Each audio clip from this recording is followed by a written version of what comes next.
Hello, and welcome to Episode 8 of the Tainted Lands, Mist of Mournton. I'm RJ Cresswell, the Dungeon Master, and we're going to meet everyone else in just a minute. But first, during last week's session, your party stood in Mournton Manor, accused by Signy the Midwife of having brought the mayhem of the Eyeless upon Mournton by taking a cursed stone from the Wailing Woods. After some tense moments, you were able to convince Dame Emily Mournton that you had only acted in ways that displayed your good intentions. When you revealed that you wanted to try to make things right by seeking out Lessick, or whomever it is that commands the Eyeless, she gave you supplies and permitted all but one of your party to leave. So Junie stayed behind, and the rest of your party ventured below Mournton Manor to an old prison where you encountered a trapdoor, an ooze that attacked Wallace, and a swarm of rats that pulsated with a bluish glow and was capable of invading the minds of others and forcing its will upon them. The rats made Wynn attack Wallace as he stood frozen by their will. Sir Kay and Toby were able to send the rats scurrying into the darkness after attacking them with magic and fire.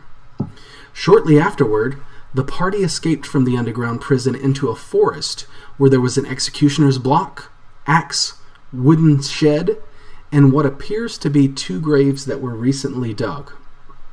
Before we go on, take a moment to introduce yourselves, tell us who you're playing, and then, as you're standing here looking at these two graves of what is most probably a couple of people who met a rather violent end, tell us what your character imagines their final resting place to be like. So, Lewis, if you'll start us off tonight. My name's Lewis. I'm playing as Wallace, who's a cleric. At this rate, Wallace is envisioning his final resting place to be Mournton if things keep going the way that they are. All right. Okay. Jess. I'm Jess. I play Wynn, the high elf druid, who had never thought she would come close to her end for many centuries. And then she arrived here. And yeah, this is something that her own death is something she didn't think she'd have to think of for a long, long time. And now she's worrying about it. Okay. Eric. Hi, I'm Eric. I play Sir Kay, and Sir Kay is definitely... His final resting place is, most likely to wind up being just randomly in the middle of the woods on the side of the road somewhere, not even buried, just slowly overgrown mound of debris. All right. And then Kristen. Hi, I'm Kristen. I will be playing Toby, Rock Gnome Warlock. Toby is obsessed with time and doesn't want it to run out, so he doesn't really think about his final resting place because he's pretty self-assured that he's going to figure out a way to not die. Okay. All right. Toby the Lich. Maybe. Okay. So, we're picking up with play now, and you find yourselves having just escaped from this underground prison. You're standing in this clearing, this grove surrounded by trees, and in the clearing, as I mentioned before, you've got a wooden shed, door on it is closed. You've got a couple of what appears to be recently dug graves. Now, I don't mean like today or yesterday or anything like that, but the earth is yet to flatten, so there's a bit of a mound where you can tell where these were dug not too long ago. So, you've got an executioner's block there. As I've also mentioned before, stained with blood, and there's kind of like an axe, just kind of like chopped into it. If you look at it, you'll find bloodstains on it as well. So tell me, what do your characters do? Are the graves my sword marked and I with take names? the axe. Alright, so I got two things. One, are the graves marked? I'll tell you that first. No, these are very much unmarked graves. No indication of who lies here, when they died, no kind of markers at all whatsoever. Now, Eric, I think you said Sir Kay takes the axe. Yep, just without even thinking twice about it, sheathes the sword that's now like pitted and kind of rusty, and goes over and pulls the axe out of the executioner's block. Is it like one-handed, two-handed? So it's not a great axe, but it's also not a hand axe. If that. So battle axe stats? Yeah, I don't remember the stats for all the axes, but if there's a battle axe and not a great axe, let's go with that one. Yeah, oh my there is god. one. Axe stats. Yeah. Yeah. Hold on. So I'm pretty sure, yeah, there is a battle axe. Okay, all right. So you can use the stats for the battle axe then. Oh yeah, and it's versatile and everything, so it could be either one. Sure. Sweet. Okay, all right. Well, you acquire that. Now, just doing anything in particular as Wallace is examining the grave and Sir Kay has picked up the axe and is kind of like swinging it around for heft and feel and things like that. I think Wynn would just be standing there, relieved to be outside, but still feeling weirded out or something along those lines about having been controlled. Okay. So she'd just be standing there looking at people. Right. Yeah, and as I mentioned last session, it was quite a bizarre feeling for Wynn to experience, kind of being locked into her own body without being able to control. Seeing that she was attacking this most recent of comrade, and not knowing why particularly, other than something had just kind of gotten inside of her head and told her to do it. But again, you weren't really acting of your own will, and you know that to be the case. You couldn't do anything to control your body to keep from doing it. So there was that. So you might feel a bit of relief to be from underground. It was certainly musty and malodorous in there, and you're in the daytime air above ground right now, and there's a bit of a breeze blowing, and you can kind of you pick up on a little bit of a scent, kind of from the town where buildings had burned and stuff like that. You've got that kind of like wood burnt smell, just kind of like very faint and floating on the air.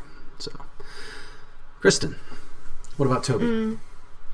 Toby's just trying to like push everybody along and just like, we need to get out of here. It's obviously this is somebody else's property, so we need to go.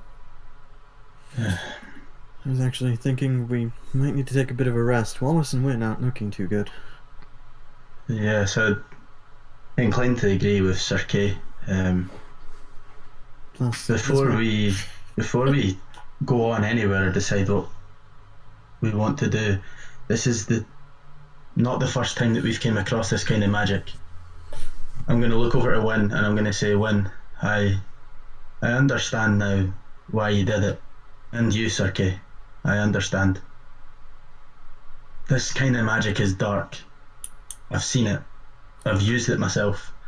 And now it's been used on me. And I can only apologise if I was harsh on either of you. The dead cannot cry out for justice, and it's our duty as the living to do that for them. These graves, they've been dug up for who knows what. There's probably more of these eyeless things up ahead of us, but if we don't fight, then everyone that we care about and everything that we've been fighting for will die. We will die. We need to push on. But I would agree with Sir Kay. Well, time is kind of the essence here. I am pretty banged up right now, and you're going to see Wallace, like, he's got this, you can see the burns from when the Leering Star was on fire, and his like skin's kind of bubbled, and that's over like where there was initially already like a heavily like brutal scar going down like the left side of his face, and you can see like some remnants of like that horrible caustic liquid from the puddle that attacked him, and you can see like several wounds from where like wind flashed them and stuff, and Wallace looks kind of like tired and almost a bit defeated in a sense. Question, RJ, how big does the shed look like? It is pretty small. I'm gonna guess it's probably about 5 feet by a little over 5 feet. Okay.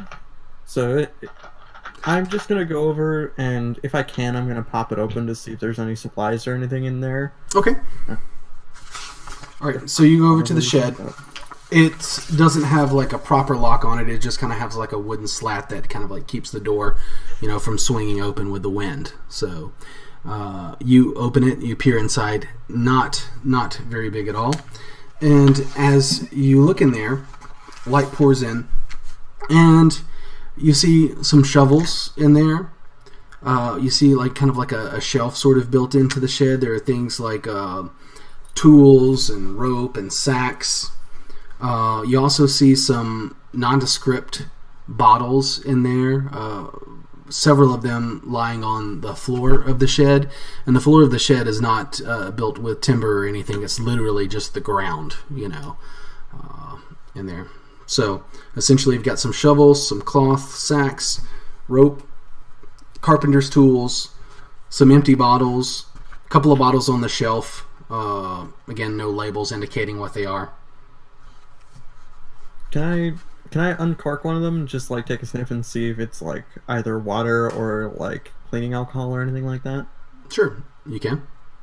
So you uncork the bottle, take a bit of a sniff, and immediately kind of burns your nostrils a bit. It appears to be a very kind of potent alcohol of some sort. Cool. I'm gonna grab. I'll grab 2 or 3 of those bottles if there are 2 or 3 left. Okay. I'm gonna ask for one off his circuit, asking, "What's that you've got there?" Something strong that might either be good for cleaning your wounds or helping you dull the pain, or both. May I? Just pass the bottle over uncorked. I'm just gonna, I don't. How big is it? Is it like a big bottle, or is it like a smaller one? Could I shot it, or is it like something I'm gonna have to No, it's like a fifth, so it's a pretty big bottle, So I'm gonna take as big a drink as I can without being sick. Okay. It's moonshine. So you will, pull a big slug off of it, and it definitely burns your throat. Going down. You can tell that this is indeed a liquor. It doesn't feel like it's doing any immediate damage to your body. It's not that strong of alcohol, but it is a drinkable, nondescript kind of liquor. You don't recognize the taste, but it's very chemically and strong and not very pleasant to drink. I'm just gonna be taking chunks out of that, basically. Yeah. Well, as you take a couple of swigs and let it sit with you, you can, begin to feel its effects, not quite immediately, but it doesn't take long for you to realize that, it is... I'm half cut. Yeah. How many, other bottles of that stuff are there? Is 2 or 3? There were probably about 4 bottles that had liquid in it, and then there were probably about 6 more bottles just splayed upon, or not splayed, but spilled out upon the ground. Yeah, I'm gonna take all 4. 1 goes to Wallace to drink. Okay. The other 3 I'm gonna take and effectively gonna turn them into Molotov cocktails. I thought that might be where with that was going. With the cloth that's in the shed. Oh, yeah? Just a little present for the rats if we ever encounter them again. All right.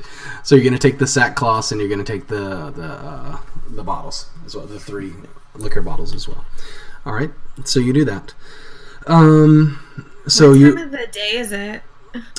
At this point, I think that when you all went to speak with Emily Mournton, it was probably about midday. And then you didn't speak with her for very long. You descended into the prison under Mournton Manor. And though, combat in real time took quite a while. You really weren't down there for too long, so I would say that maybe it's possibly 2 or 3 hours past noon at this point. Oh, okay. Yeah. So not too late in the day yet. However, you are aware that it is winter and that, the days are a little bit shorter, it gets dark a little earlier, so. Yeah, I mean, Toby's just gonna, walk out a little bit further and just try to get a grasp of the surroundings. He really doesn't want to, hang out in this creepy, freshly dug grave spot. So yeah, if there's forest or more homes, or he's just gonna walk out a little bit. All right, so Toby will just kind of explore a little bit around from the clearing type area. It will take him a bit of walking through this kind of forested tree type area, but eventually he'll emerge into what appears to be farmland. It's been cleared. You could probably surmise that there had been forest here as well once upon a time, but these are where kind of the kind of peasant, tenant farmers or whatever have, made hovels and stuff like that around Mournton Manor. So. Yeah, I'm gonna come back and communicate that with everybody. Maybe we could stay with a nice family up the road here. That's if there's any nice families left. I don't know how the extent to where the Isles attacked. Be worth having a look though. Maybe find an abandoned farmhouse. I think it's worth a look. Give us a bit of cover for an hour or so to rest. Mm-hmm. Good call, Toby. Let's head for the nearest one, I suppose. Okay. Proud.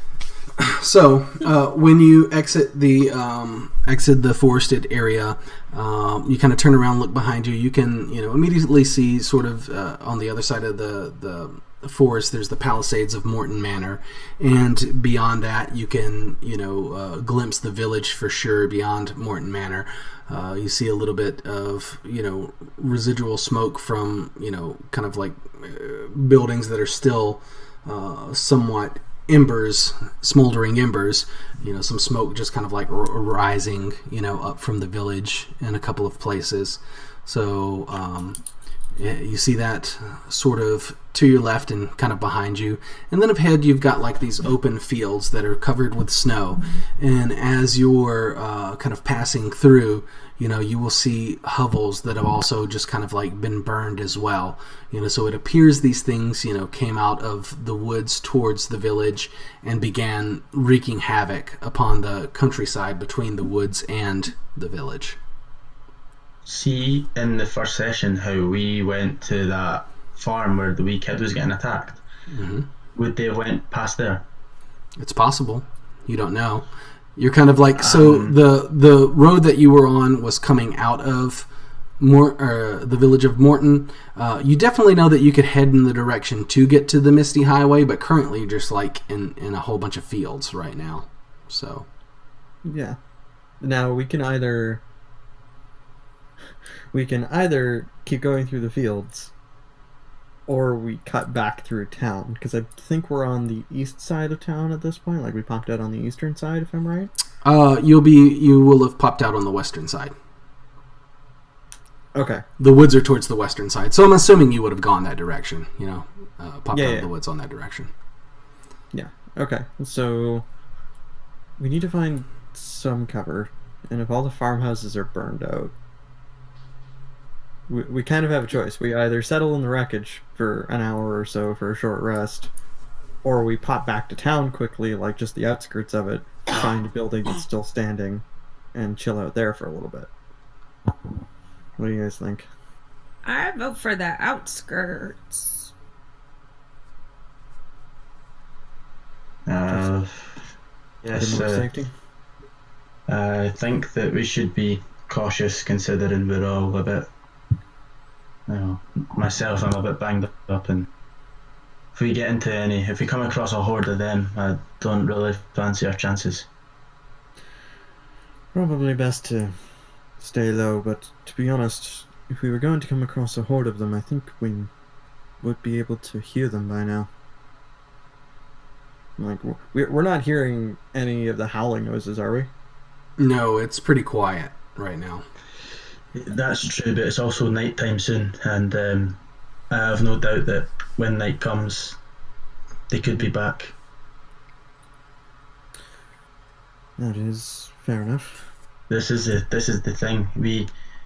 We go out there. What if Lessick goes back to Mournton, attacks Mournton again, and we are out looking for him in the woods? This is a possibility we didn't even consider. We need to really think about what we're doing. Stay in the village? Of course not. No, we need to find out where they've came from, why they're doing it. I mean, we don't. Time is a bit against us right now. It's probably another couple hours before nightfall, and well, we've all seen what this place can be like at night. We can always try to find some tracks or some signs of what direction they were headed in when they left. Because it appears they have left for now, at least. But we do need at least an hour to settle down in somewhere with a bit of cover. Aye, I agree. Yeah. Well, so should we have a look through these fields, see, look for any tracks, and then maybe try and get into one of these. So see these houses like have been burnt. Are they like completely like fallen in, caved in, or like do you think even though that they've been burned or whatever, like you could still hide in it? Well, okay, so kind of. Do you know what Wattle and Daub is? Yeah. No. Okay, all right. So basically, these hovels that are kind of in the fields, they're made of very flammable kind of materials. Yeah. Okay. So and they're pretty small as well. These aren't like farmhouses when you think, like, oh, these people have a farm, it's kind of nice, bigger house, barn, stuff like that. No, these are pretty small abodes, and they're made of kind of like sticks that have sort of like mud and stuff shoved in to protect from wind, and they probably have like heather roofs or stuff like that. So these are things that would just kind of like go up like that with flames. So if you find one that's been burned, it's probably burned and just ashes and soot and cinder on the ground. That being said, I mean, I can tell you, dotting the landscape, there are a couple that you can tell don't seem to have been burned. This wasn't like 100% mortality rate, everybody, completely killed or whatever. So you see a couple of houses that are or hovels that are still standing. And then, like I said, you look back to your left and you also see the village, and you see some bigger structures, better made houses toward that way. So you could just kind of like look off on the horizon, spot one that appears to still be standing, head that direction, hope that the people will allow you to, rest there momentarily. Or again, you could go back to the village like Eric was saying, or Sir Kay was suggesting, and try to find some place there to camp out. So it's really up to you. I would say that we should go to one of these hovels. I don't want to go back into town, especially considering we've just left. Fair. But I mean, whatever you want to do as well, you all have a say. I don't want to go back into town. I agree. We should head towards one of the farmhouses. That one, and I'll just point at one of the ones in the distance. Okay. All right. So you head across the snow-covered fields. You pass multiple hovels that have just kind of been razed, completely burned to the ground, and are soot and cinders, and you probably will pass multiple corpses lying in the fields in the snow. Obviously. Do they have anything on them? These are all peasants. They will be dressed in clothing. They might be carrying, like just a basic little knife, not quite like a dagger, things like that. But in terms of like finding, pouches full with money and stuff like that, not really. Okay. Yeah. So these are all pretty much peasants that you're passing right now. So you head across the field. It's crunching beneath your feet. The ground is pretty hard, and there's snow on it. And you will get to a hovel. And again, like I mentioned earlier, it's a very small kind of structure. Heather roof. You probably have not lived in one of these before, but as you kind of actually, when you get there, what do you do? Because you don't see any sign of movement, life, anything like that. Is there a door? Yeah, there's a door to the structure. I'm just going to be like... All right. It just kind of swings open as you knock on it. I'm going to walk in. All right. You will walk in, and it's... Wallace, you can't just walk in. I'm just going to turn around and look at one, and then walk in. All right. Well, you do that. You go in there. There are a couple of beams, like wooden posts that are holding the roof up. There's like a fire pit in there. The floor of the hovel is just kind of like covered in straw, and you'll see kind of like larger kind of like straw beds and things like that within here. But you don't see people at all whatsoever. You'll see like a couple of you'll find like a food store. You'll find like some tools, farming implements, things like that. But in terms of people, there's no one in here. Does it look like people have like left, or does it look like they might just be out at work or whatever? Does this place like look abandoned, or? You definitely know that they're not out at work right now. You probably would have seen them working in the fields surrounding their house. You can also intuit that whoever was here, if they're still alive, they probably knew about the attack. I'm sure not going to be around. Yeah. So if they're still alive, they've probably made it back to the mansion by now. Yeah, to safety instead of being in the field. Okay, well, seeing that it's empty, I'm going to knock my head out and just be like, "Nobody's in. Come on." I'm just going right in. Okay. Wynn will hesitate before going in. Come on, Wynn! I'm just going to settle into a corner and offer Wynn and Wallace the beds because they need them more than I do. I'm going to the food store and I'm going to see what's in there. Okay. You'll go in there and you'll find all manner of kind of root vegetables and stuff like that. You'll probably find a couple, and also within there's the fire pit. There's kind of like a little oven and stuff like that as well. You will also find probably some very hard kind of bread in there, and then a couple of herbs, like dried herbs, things like that as well. So. Okay. No, there's nothing that looks decent, and I can't be bothered cooking. So I'm just gonna jump into bed, and I'm gonna kind of sit up, and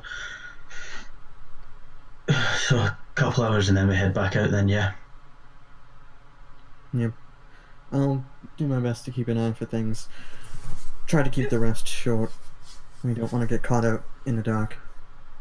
I'll keep a lookout. I'm not too tired. All right. Wynn, Wallace, probably a good idea for you both to bed down. You're both looking a bit rough. Wallace is already sleeping. Upon the mention, he's saying that he's going to watch. He's just. Okay. Wynn settles down into the bed. Okay. All right. So these are straw beds. You've probably slept on something like this before. The two of you sleep. Toby is going to be kind of keeping a lookout. Are you standing outside of the hovel, or what is Toby doing exactly? If there's a chair, he'll just pull it over to the door, or if there's any windows where he can have a view from sitting down on the chair, he'll pull it over to that area. And for this particular hovel, you don't really see anything that resembles much of a built chair, but you will find kind of some wooden stumps and stuff like that you suppose could be sat upon, Yeah, he'll make something. Yeah. He'll make it work. All right. So he does that, and he kind of sits outside or in the door, and just kind of scans the area. And again, it's pretty still, pretty lifeless. No sign of wildlife, even that he takes note of. What is Sir Kay doing? Once Wallace and Wynn kind of bed down, he would probably go out and just try to scan and see if there's any tracks other than our own, because it'd be pretty clear if there were tracks coming to and from this place. So he's mainly just looking for anything obvious at a distance that disturbs the snow from the woods direction. Okay. If it's left over from the night before or what. Sure. Give me a survival roll.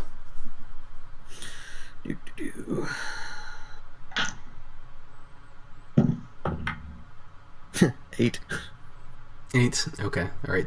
Well, when he goes outside, he definitely sees the tracks from where y'all came in from the Wailing Woods. There are our own tracks. Yeah. You see your own tracks. But as he's looking, I'm sure he would probably see some tracks that look like they were. They're not as freshly made, but they look like they went from the hovel kind of back towards the woods that you just came from, back towards that direction, kind of towards Mournton Manor. Okay. After that, I'm just going to settle and kind of take a bit of a rest myself. Hopefully roll some hit dice. Okay. Because I think we could all use a little bit of that. All right. So if no one has anything else more pressing that they'd like to do, you'll take an hour, maybe a little bit more, catch a bit of a breather after the combat that you just had to endure underground in the prison, and you'll wake up feeling, or get up feeling slightly more refreshed. You may roll your hit dice to regain some hit points if you're down. I rolled 1 hit die. I'm back up to max because I rolled a 10. Okay. 7. I Where's my rolled pen? a 6. Okay.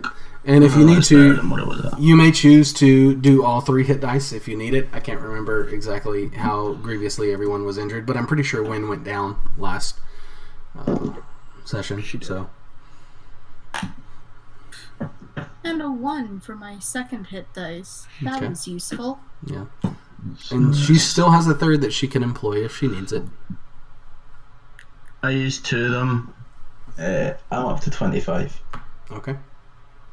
That's not bad. What's your max, Lewis? 28. Oh, that's not bad at all. 6. Alright, I'm up to 23. Okay. And I think we did make note of this before we began the stream, but be sure that you keep track of any spells that you might have used last time or any other abilities that you might have used last time that you did not recover during your short rest. So, you've taken a bit of a rest at this hovel. You're in the fields surrounding Mournton, or the part of Mournton, actually. What are you doing? Where are you going? What's your plan? As I wake up, right, well, how we doing this? What's the plan of action? My thoughts, perhaps if we're going to hunt Lessick, we should go back to the bandit camp and go in the direction as to where Odo was taking people deeper into the forest and follow that and see where it takes us, I guess. Yeah, I was just thinking that. That is an option. Probably our best chance, to be quite honest, but there is a second possibility as well, which is we hang out in the outskirts of town in a building along the main road and wait to see if we can ambush Lessick on his way back in, if he chooses to come back. But I realise that doesn't have the best chance of actually working, so maybe we should just kind of keep that as a plan B for now. Aye. So, go to the woods, if we don't see anything, head back near town. Hide. Ambush. Right. I think Alright. that's our best bet. Okay, so what I understand the plan to be, and I'm just trying to make sure that I understand your course of action. You're going to first attempt going back to the bandit camp that you've already been to within the Wailing Woods. And then from there, you want to try to explore a direction that you haven't gone yet, which is the direction outside of the camp where Odo had appeared to have been taking people to Lessig, correct? Yep. And then if that doesn't work out for you, you want to come back, kind of hide out in some place that you can find abandoned along the roads, and then just kind of hope that Lessig and the Eyeless come back and then make an ambush, right? Not really hope for it, but Well, yeah.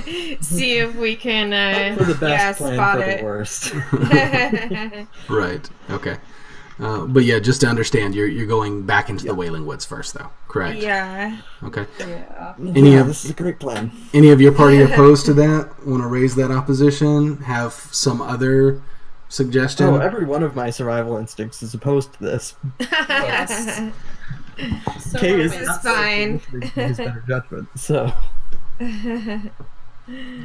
Well, that's our plan. Okay.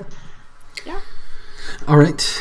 In that case, I assume you head across the fields in a direction towards where you know the Misty Highway would be to take a similar route. Is that correct? yeah, we're going to find that fork in the trees, and we're just going to follow that same trail, avoid the demon tree, hopefully. Okay. That All thing's right. a pain. Maybe find Felly along the way. Oh god. Yeah. Possibly. Give him a proper burial, perhaps. I would definitely, like, when we hit the area where he would have been, I'd definitely look around for him, because we know what bush Sure. he was in. Yeah. Okay. Well, you will head across the fields that you've been traversing so far. Much as I've mentioned, snow-covered, crunching beneath your boots. Sky is overcast right now. You'll head in the direction towards the Misty Highway. And as I've mentioned, it just kind of goes past these hovels, which many of which are now just kind of burned to the ground, especially the ones closer to the edge of the forest. And though I'm expediting the narrative here a bit, it does take you, a bit to walk to get to the forest edge.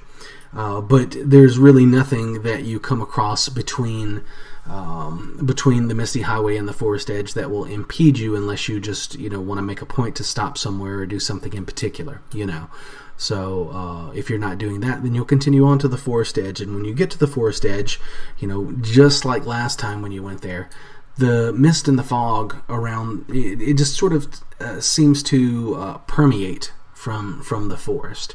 And while the particular landscape up until this point had not been too foggy or misty or anything like that, once you get to the woods, it's very much there. And when you get to the woods, you'll see those warning signs that you've seen before. Warning you to stay out of the woods. Skulls, things like that have been tacked up on trees, etc. But the highway goes on into the woods. When you get on the highway, it'll be much as you passed it last time. Since they built the bypass to the highway around the woods, doesn't get much traffic. As a result, lots of deadfall here and there. Now, I'm sure Sir Kay in particular would be very aware of the fact that, he had stepped in some of this deadfall before and, had his leg caught in a trap. So I'm certain that you're probably a bit wary of that, Yeah, I'm just gonna use the busted up old sword to, like, poke deadfall before I step into it. You do that, acting cautiously as you're traveling along, but I do believe you had spotted a couple of other traps last time and they haven't been moved or triggered. You know that they're there, or not you had spotted them, but Wallace for sure had pointed them out after, that happened. So they're there. And I say they weren't triggered, but I think you guys made a point of triggering them. I can't remember. I can't remember if we forcefully triggered them. Yeah, I don't know if you did that or just not. Let them be. I think we Yeah. just avoided them. I don't Yeah. think So I mean, there was the one Toby took. right. we. Yeah. Does Toby still have that bear trap, by the way? Mm-hmm. Yeah. No carrying around him. He's been carrying around this Pretty big metal much. bear trap. Yes. Okay. Mental image. Yeah. So I assume you'll continue to avoid the others that you avoided last time, and then after a bit, maybe a quarter mile into the woods or so, you will see those two trees that are kind of like forked apart from one another, and the very distinct path that leads deeper into the Wailing Woods that you've traversed before. So, Yep. my assumption is you continue to follow that. If I go too fast or do anything Over the that... buddies and through the woods. Yeah. It's like Lord of the Rings up in here. All right. Yeah. A whole lot of walking. A lot of walking. If I progress you too far, then you just let me know. So you'll go into the woods. Put on the brakes. Yeah. You'll go into the woods. You will. You'll come upon the spot that's just beyond the clearing. The clearing with the tree with the face. The spot where you had stopped to rest on your way out of the woods and encountered the eyeless things for the first times. This is the spot that you know where Felly indeed fell, and you left him. Yep. Not only did you leave him, but Wallace punched him in the face. Right. I thought he was awake. I didn't know he was like not.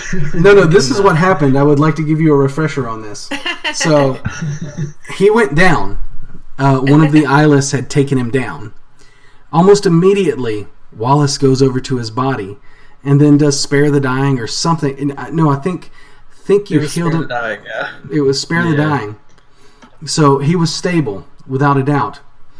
And then, almost inexplicably, Wallace punched him. So Because we couldn't carry him. you couldn't carry him. I was just like, it's only business, and then scalped him. Right. So that pretty much happened. And then you left him on the side of the path in some bushes. All right. Is he there? He's not there. There's Oh, he's you can totally alive. you can definitely see blood spilled upon the ground. I think you fell a couple of eyeless while you were there, or a few eyeless while you were there. There's definitely no remnants of them either. You can tell that this area has been, traversed over, and you can, definitely see signs of your combat from when you were here the first time, So, so it's a very disturbed kind of area. You can tell that stuff has gone on in this area fairly recently, within I'm days. just going to be like, mind that to everybody. And keep walking. Okay. So you continue walking, and eventually you'll get to the clearing that you came upon the first time, that has the tree in the middle of the clearing with the kind of like face with a grimace in it, and the red sap that's frozen to the surface of the tree. I'm just gonna flip off the tree while I walk just within the tree line around the clear. All right. My assumption was you guys were going to go hang out in the clearing for a little bit, so. Nope. No. Okay. Don't all right. want to do All right. anything near that tree again. Right. Okay. No. So you steer clear of that, realizing that it is a type of hallowed ground, and there is something fell and evil there, which caused the plant life on the forest floor to just try to consume your characters, and some of you barely escaped with your lives, having been drugged down to the ground. So you make great pains to avoid that, just on the clearing, outside of it. As we're walking around, I'm going to say to Sir Kay, can I borrow your axe, mate? All right. As you look over to Sir Kay, you see that he's just kind of like giving the tree the bird,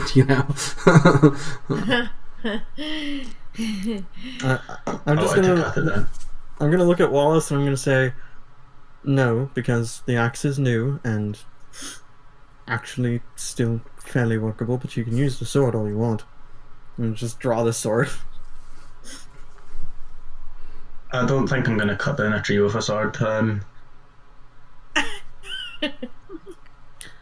gonna look over at him and just say, "Don't you have magic?"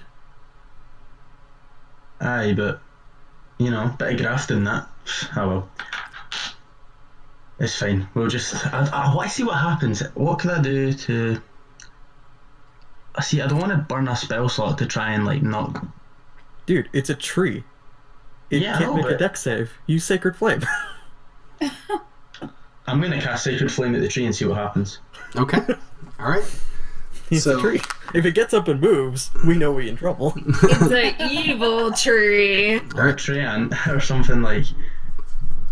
All right. So you cast Sacred Flame upon it, and as Eric mentioned, it does not have a deck save at all whatsoever. So the Sacred Flame just comes down upon the tree. Okay, and as it does that, you notice, this is a tree that appears, it appears dead. It has no foliage on it at all whatsoever. And as the Sacred Flame comes down upon it, you see areas that begin to, just kind of catch a fire. Cool. I'm gonna blast it again. Okay, all right. Well, you do that again, and that only amplifies the effect of the tree catching a flame. So it hasn't just gone raging inferno yet, but it is smoking and smoldering. I'm gonna keep going because I'm gonna go. Oh, so like, Wallace, we're in a forest. There's other trees that can burn. mhm. You might want to tone it down. But I don't know. This tree is pretty mental, and it has like death root. Destroy it. Maybe we'll destroy the death root if it's connected. Can I just... So the tree is very clearly, like, damaged at this point.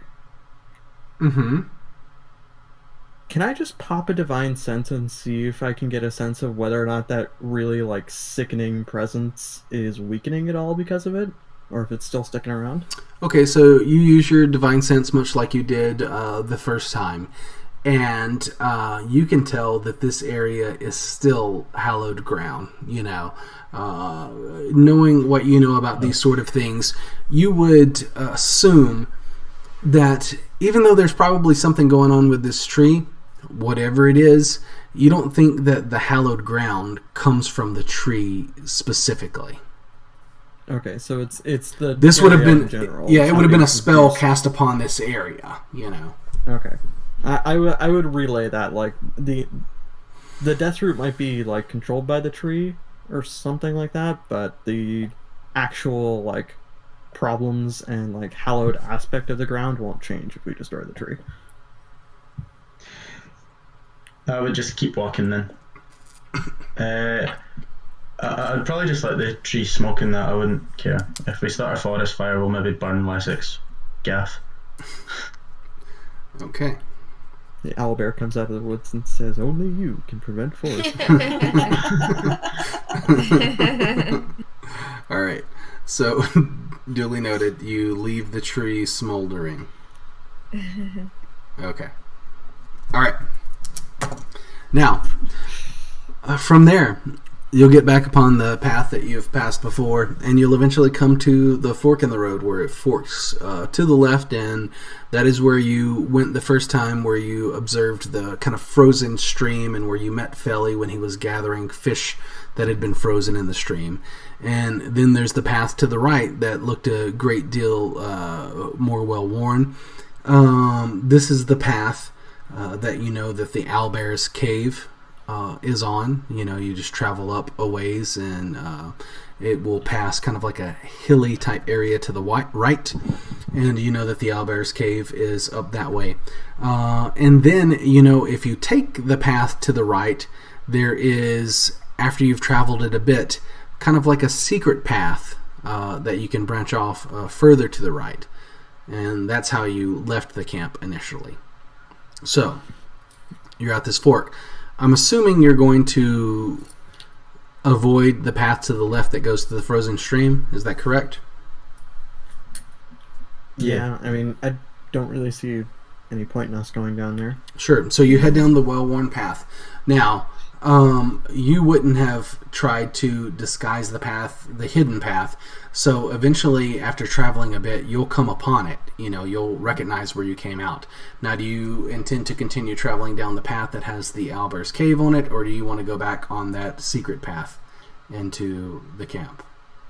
I would want to go to the camp, but I would say to the group to be wary that we did cure that owlbear. And I'll be raging if it comes back and kills us after us healing it. So we should be mindful, because it's still, despite us saving it, it's not going to be like, it's an animal, do you know what I mean? Mm-hmm. Yep, there's no gratitude from an owlbear. All right. Let's take the secret one. I don't want to get eaten by that thing. Yeah. All right, so you'll head down to the path that's, not very well worn at all. Almost indistinguishable from the rest of the forest on the side of the trail, except for the fact, you kind of marked it as you were coming out.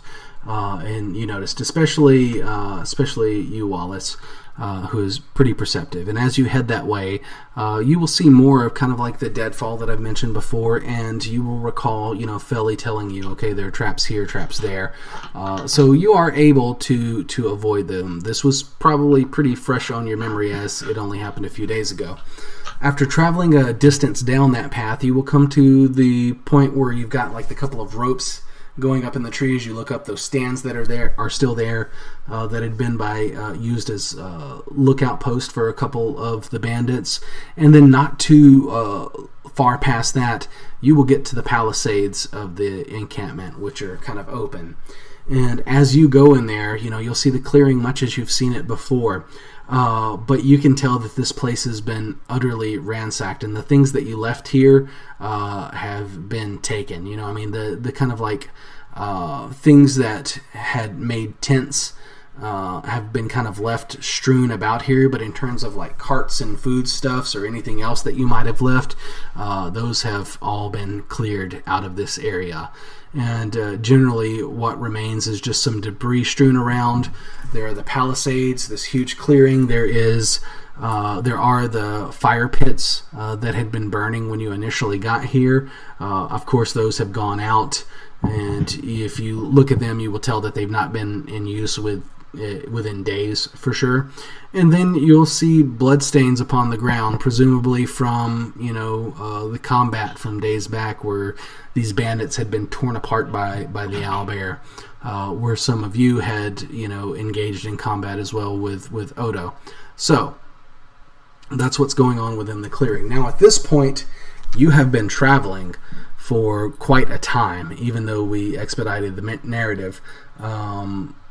You've been traveling for a while, and night is pretty much upon you now. So it's dark. The fog. Do we hear any howling? Do you hear any howling? You don't hear any howling at all. Okay, good to know. Well, you either push on in the dark, or you make a choice and wait for morning. They're obviously... can't wait till morning. Well, they've been backed away through here at some point recently, so they might still be around. We stay here and we're toast. Right. We'll probably be toast if we go bumbling around the forest. I'd rather be toast bumbling. I'd rather be toast doing something than be toast and not doing anything. We also run the risk of getting ambushed if we try to sleep. At least try to sleep here. In the woods we could at least try and find some cover somewhere. This is a fairly decently large landmark, so we can at least try and hide out there. Now, I will interject. Your characters are free to do whatever it is you wish to do. I will point out the fact that some of you looking around would realize that this place is almost entirely surrounded by palisades, and there are very much two gates that are intact. There's only one area of the palisades that is open. And that's the one that initially had the wagons blocking it in, the one where you had sent the owlbear in. So again, you could go into the woods. Obviously, wouldn't bother me a bit. But for any of you who might be a little more strategic minded, I mean, they had palisades around their encampment for a reason. Those things will do a pretty decent job of keeping people out. That makes sense. How do we block off that gate then? If this is something that we should perhaps think about, if that's obviously a gate that's open, we want to have that's a vulnerable spot in the encampment here. Is there anything around us that we could use to kind of like block it off? Because like I'm no carpenter or that. Or I just hold up my axe and point to a tree next to the palisades. Well, didn't we take a whole bunch of planks from somewhere? Like we're able to make I made a stretcher out of some tent poles, but that's about it. or tent poles. Yeah, Oh, okay. and that was basically it was a stretcher for Killian for getting him out. Right. I don't remember what we took it from. We could also just disarm the traps from the hidden trail, move them over here, place them in front of the open area, and then if any of them go off, we know things are going on. That's a possibility. It's in traps. I believe Lewis is frozen. Has it happened again? Can you hear me? Yep. Yes. Yeah. you're right. Yes. Yeah. Okay, good. Okay. All right. So I believe Eric had just had Sir Kay mention that you could go back on the more secretive path, collect the traps that had been placed there, and then place them in front of the open area. And I think that's about the point you dropped out. I don't know if you were saying anything about that or not. I was gonna say, Toby, what about that trap there? We could use that. I think we'll need a couple more, but you're more than welcome to use this one.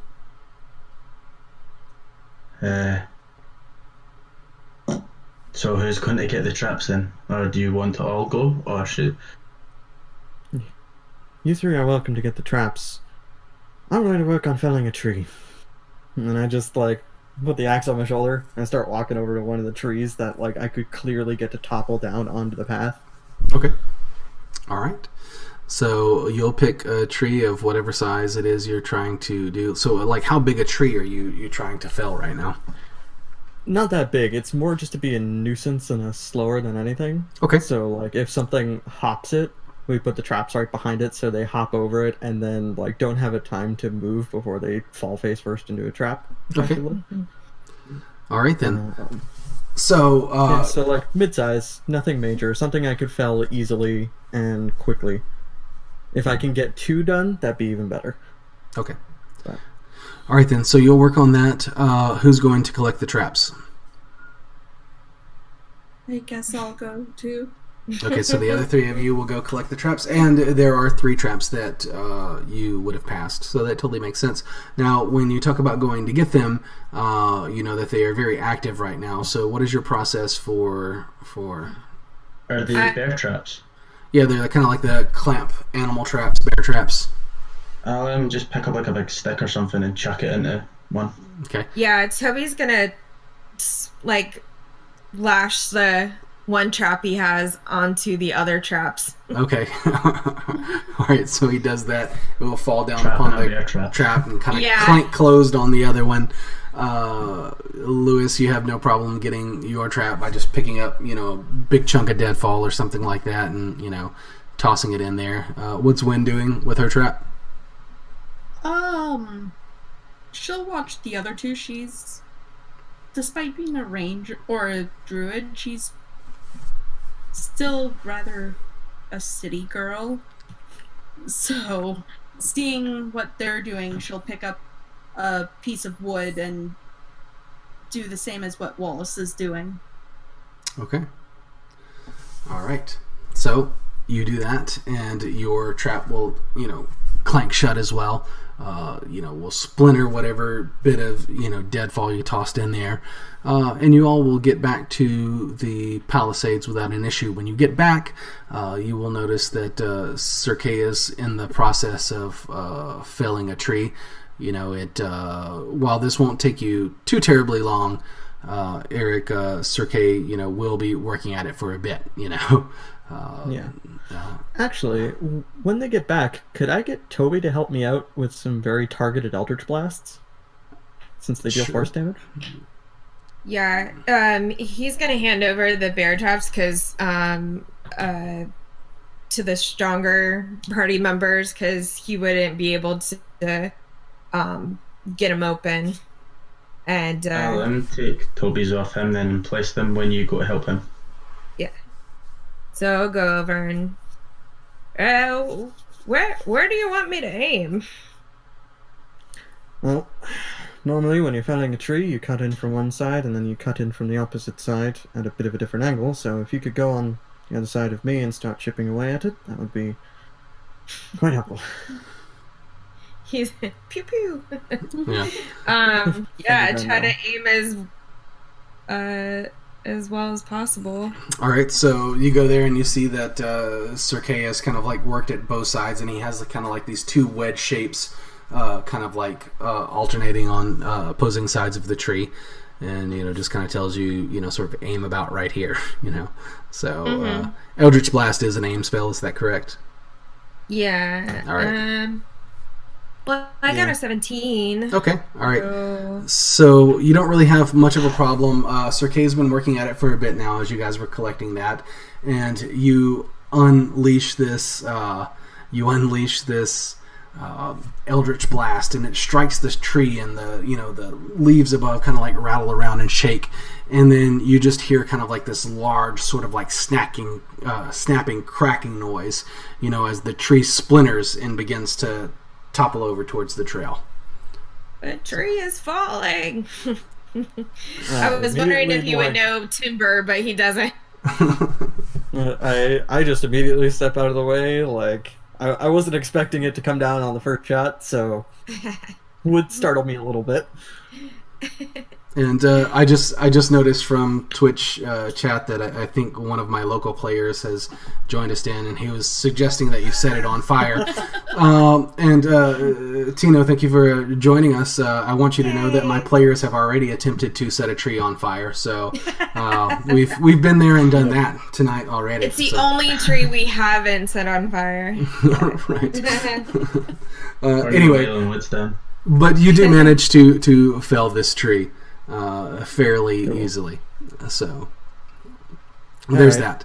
Now, your plan, I think, had been to kind of like chop it up a bit and just place an obstacle in front of the palisades. Like cut parts of it and then just stack the lengths and make almost like a mini palisade where they have to get over it or go around it, and then just place the traps where they're most likely to cross in or around that small barrier. All right, so let's do this way.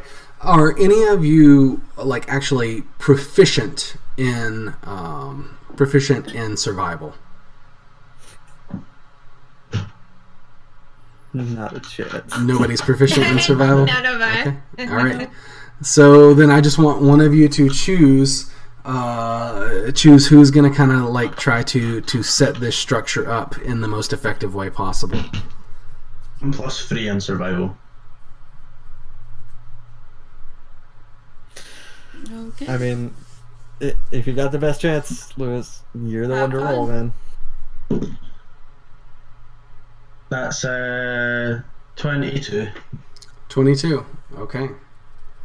All right then. Well, you set about kind of trying to direct your compatriots as to the best way to do it, and you feel pretty good, after you guys have been working for a bit about your placement of traps, about your placement of the trees, and then you kind of recede carefully back into the palisades, and once more you know that there are a couple of gates in there as well, but I'm sure you've checked them. They appear to be pretty secure. And aside from that, you've just got this clearing again that I said has debris strewn about it from the tents that have just kind of been ripped apart, and then various other kind of worthless things that were just kind of left behind as well. Once more, you've got fire pits that have gone dark, been burnt. No remaining wood in them, and the night is cold, as I've previously mentioned. It is still full-on winter. Not snowing tonight, but the fog is heavy. The mists are heavy. Yeah. I mean, we have like blankets and furs and stuff. Mm-hmm. Yeah. Plus, I think you said some of the tent materials are still there, right? Yes. Yeah. So yeah, we'll just reset up one of the bigger tents, and no fire pit because we don't want to alert anything. Okay. All right. So you'll just kind of take the materials that you have there, set up a tent. It is big enough to shelter you, and then you won't build a fire so as not to alert anything that you're there. And then what do you do from this point? Because again, it's full on dark, full on night, cold. You're all probably fairly tired and exhausted by this point. I keep mentioning we sort of expedite things there, but setting up the structures, felling the tree, doing the things that you were doing probably took you a little while. Probably some hours of work. Yeah, definitely need to sleep. You want to tell scary stories before bed? No. Nah, alright. Fair enough. I've got one. I'll take first watch. All right. I don't know if you heard Eric or not, but Sir Kay piped up after other people were declining, and he said, "I've got one." Oh, you've got one. Yes, let's hear it then. It's your face when you wake up in the morning. Yeah, well, fair enough. It's pretty scary, to be fair, especially when I've not brushed my hair. Oh man! At that point, Kay just rolls over and falls asleep. Okay, now let me mention something. Quite like I said last time, I do believe maybe off stream. When we were when your characters were sleeping at the inn and stuff like that, I just wasn't thinking, and had you awaken with your armor and stuff like that on. But if you were wearing armor, I don't believe you get very restful sleep and you wake up exhausted. So please do tell me how you're choosing to go to sleep. Yeah, the armor's coming off. Okay. It's close though. Toby doesn't have armor. So, Yes. Yeah. As an elf, Lynn can just trance for 4 hours. So, would she need to take her armor off? I don't know. I don't think that there are any rules as written regarding elves and their armor for resting. I think if you're resting in your armor, you don't get the full benefit. Yeah, Wallace will take his kit off. Not all of it, but just the armor. Yeah. So well, just have his robes. Yeah. So if Wallace is on watch, right, then he's still awake and he's not resting anyway. Yeah, so. I just mean when he finishes his watch, he'll probably he kind of wears these purple vestments over his armor. So he'll just take them off when he's finished his watch. So he'll take the vestments off but leave the armor on? Oh no, he'll keep the vestments on, and while he takes his watch, he'll keep his armor on. But then when he goes to his bed, he'll take the armor off and keep the watch on. Okay, understood. With furs around him and stuff. Understood. Oh, I'll trade out watches with Wallace so we can sleep. Okay, so Wallace is first, Sir Kay is second. I'll go third. Toby's third, and then that'll put Wynn fourth, for the kind of sunrise watch. All right. So, Wallace, you're sitting here within the palisades.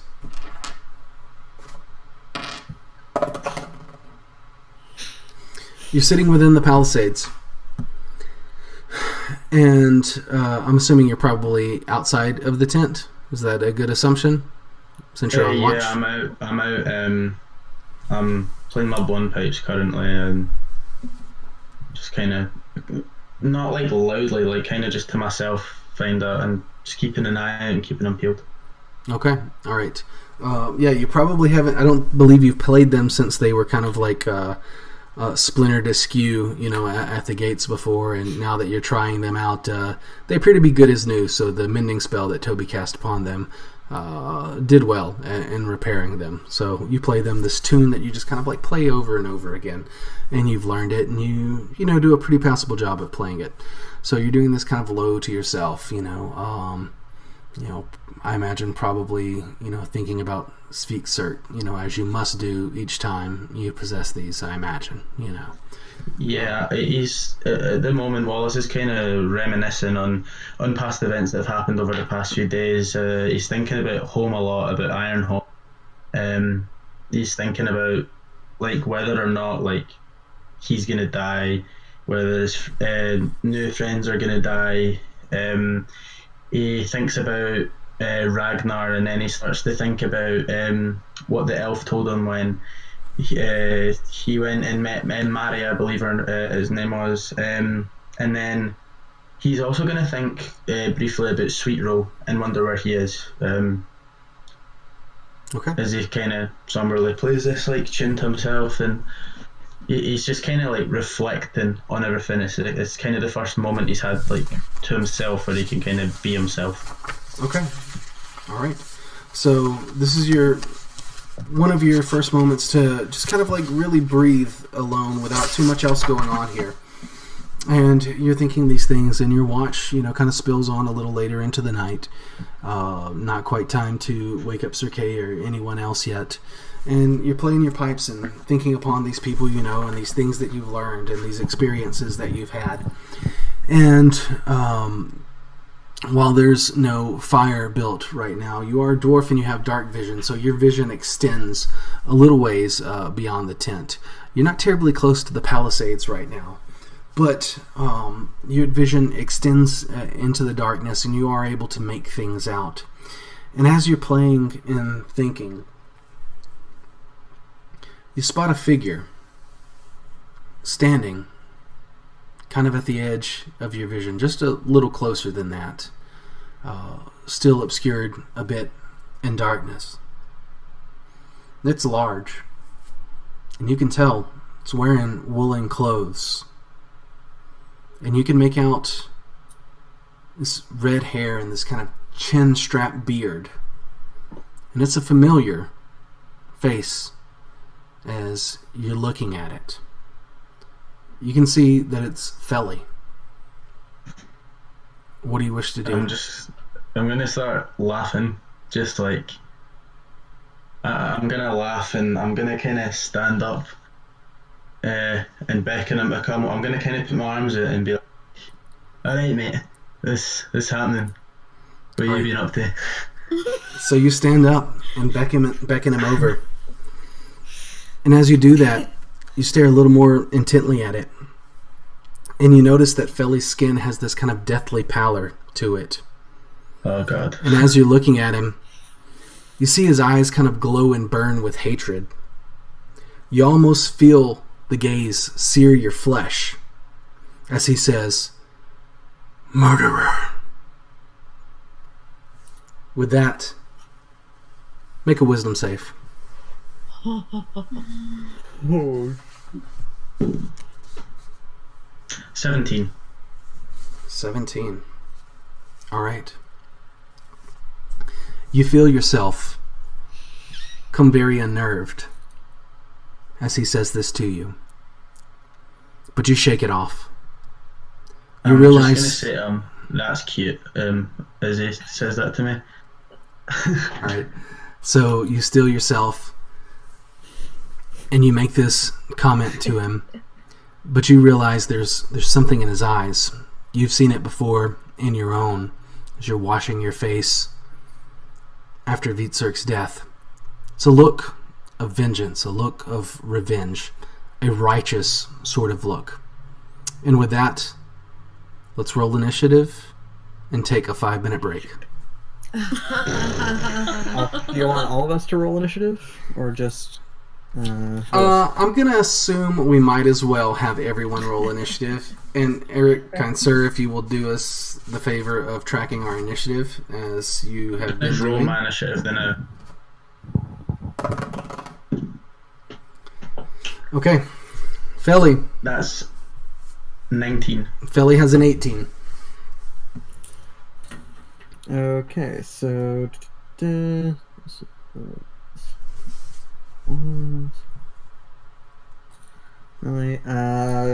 Win, what'd you grab? A 10. Toby? 13. And as usual, I have a 2. Okay. So, Paladin problems. we have our initiative order. Let's cut to a break for about 5 minutes, and then we will come back and pick up right where we are. Oh, well, I'm going to enjoy this. Me I too. knew leaving Me him was too. going to come back to bite us. All right, so we're going on break for 5. I'm just going to have to kill him again.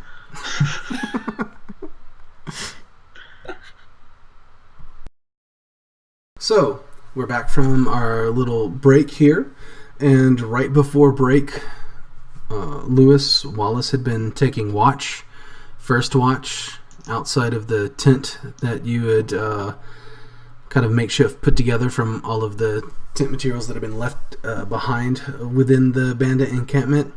And Wallace was there, just kind of taking a moment to his own thoughts, thinking about things that have happened, things that have occurred, and playing his, kind of like these bone pipes that are very sort of sacred to him in the sense, not sacred like the divine, but sacred, the sacred bond of friendship between you and Vietzerk, and how you're just kind of keeping him with you as you're on your own personal quest of vengeance. And as you're playing your pipes, you're looking out across the encampment and see at the edge of your vision a figure that you realize was an acquaintance you had made at the bandit camp before, Felly. One who had redeemed himself somewhat. One who you had learned had not really intended to be a bandit, but just kind of had this life forced upon him after he had been traveling with a merchant, and the bandits overtook the merchant, and the merchant gave Felly to the bandits. And Felly had intended to make his way back to Mournton and resume kind of a normal life.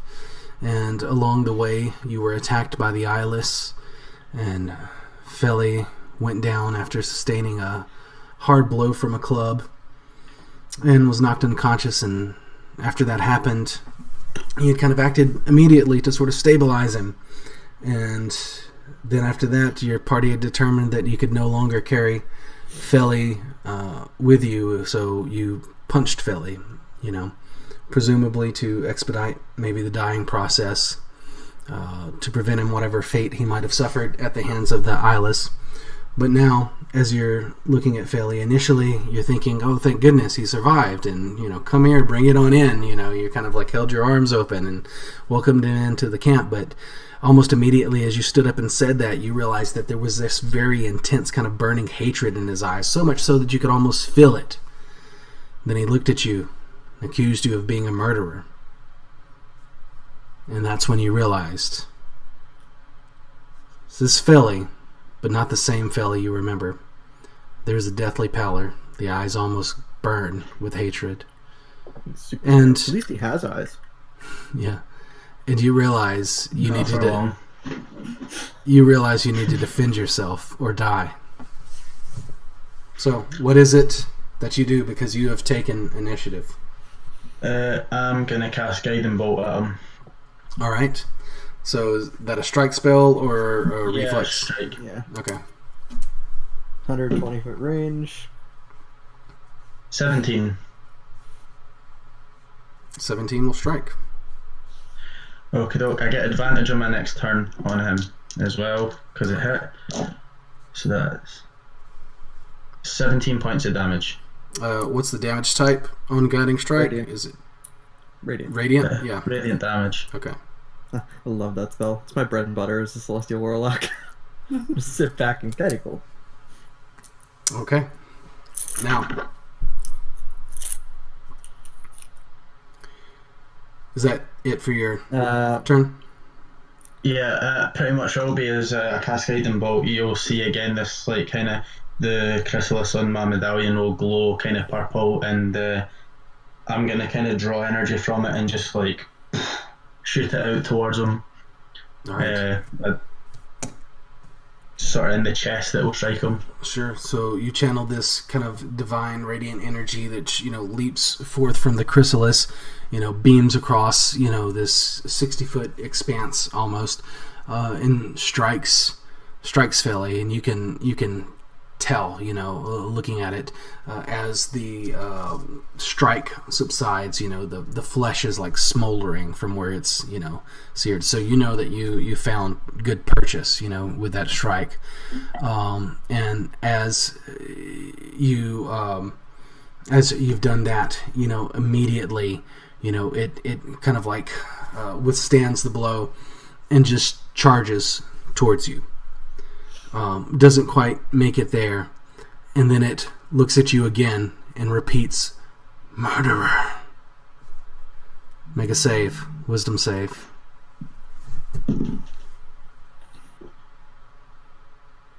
23. All right. Similar effect to last time. You feel it unnerving you, but you draw upon some store that you have within you, and you just kind of you shake that off. I'm gonna blow a kiss at him. All right. Oh man. And you do that. Now, everyone else, you most certainly will not act on this turn, but you did hear. What do you think your guiding bolt sounds like when it happens? It's like when like you set off a firework and it's kind of like. Okay. So. All right. So you mean like the explosion or the sound when it kind of like streaks across the air? Like, it's like a massive firework and you're like just got the fear because it's about to shoot off and it's like really loud. It's like that. All right. So your characters are all deep within their sleep, and you hear kind of like this, whining whoosh and crackle, as Wallace unleashes his guiding bolt. And again, like I said, you're not going to act on this turn for sure, but you're stirred, each and every one of you, from your sleep, and you hear the sound of outside as you're waking. You hear something say, "Murderer." Now that'll be it for each and every one of your turns, and we'll go back up to the top of the round with Wallace. I'm going to sprint towards him and I'm going to like try and jump on him and put my hands to each side of his skull and cast Inflict Wounds on him. Okay. All right. Make your strike roll. You'll be able to close the distance. It's only about 30 feet away. Well, actually, hold on. What's your movement? Might be 25 as I'm a dwarf. That's negligible. So you'll be able to close the distance. Make your strike roll. So I'm able to do that? Okay. Yeah. So that is 17 again. 17 will strike. So that's 3d10.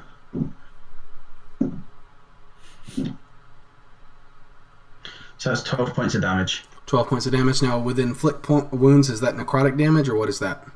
Oh, I actually had advantage. Can I roll to see if I get a crit? Sure. Yeah. No, I don't. Okay. So sorry, it's what was necrotic that? on inflict. Yeah, it's necrotic damage. Okay, so you did 12 points of necrotic damage, correct? Yeah. Okay. All right. So you close the distance, and I'm going to assume you have to make a little bit of a jump because Felly was a fairly big fella, but you just kind of like you're sprinting towards him. You leap, you grab him by his head, and release this kind of divine necrotic energy, and you see the flesh kind of around your fingers, the flesh of his face around your fingers just kind of like go black, from where it's being seared by this necrotic energy. So, and as you release him and fall upon the ground, you'll see kind of like handprints on the side of his face, from where these you two had big grabbed it. black eyes. It's like in Harry Potter when he touches Professor Quirrell and it's like kind of messing up his face. Yeah. So there. Now, as you do that and you fall back, he grabs you, by your vestments and attempts. Give me your AC. I don't need it for that. 15. I mean, I do need AC, but what was it? 15. Okay. All right. So, he grabs you by your vestments and then just takes, these meaty, dead hands and just slams your face a couple of times. 4.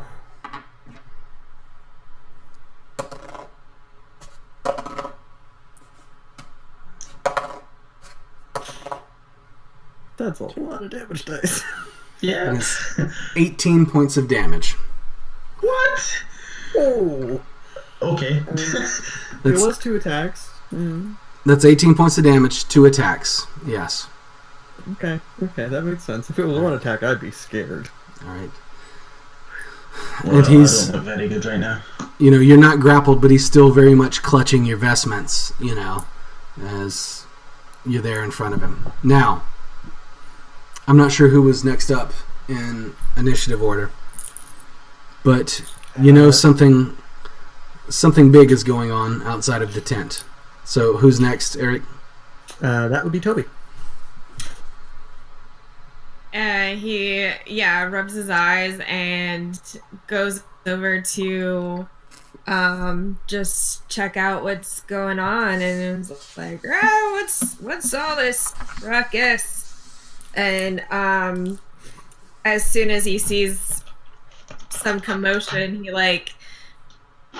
casts mage armor. So this radiant light just kind of scans over his body. Okay, all right. And I know you heard me describe it to Wallace, but I'm going to assume that Toby comes out about the time that Felly, and Toby will recognize him, I'm certain, but comes out right about the time that, Felly's got his vestments and just kind of slams 2 meaty fists into Wallace's face, and you see Wallace, stumbles back just a little bit from the blows, because it was pretty substantial blows. So, who's next? Yeah, that's a go-to reaction. Sure. He does that just on instinct, but is kind of frozen there. Yeah. Next up is Win. Okay. Hearing the commotion, Wynn will scramble for her shield and scimitar, making her way outside. Okay. See what's going on, and as a bonus action, she will cast Healing Word on Wallace. This is why it's good to have a druid and a paladin in the same party. You get to save on spells a bit. A whole 3 hit points. Thanks, man. Well, to be fair, it's better than 7. Yeah. And then I think I'm gonna go ahead and wild shape into a wolf. Yeah, Wolfie. Okay. Wallace is going to kind of bark at Wynn, and she turns into a wolf. All right. Now, Eric.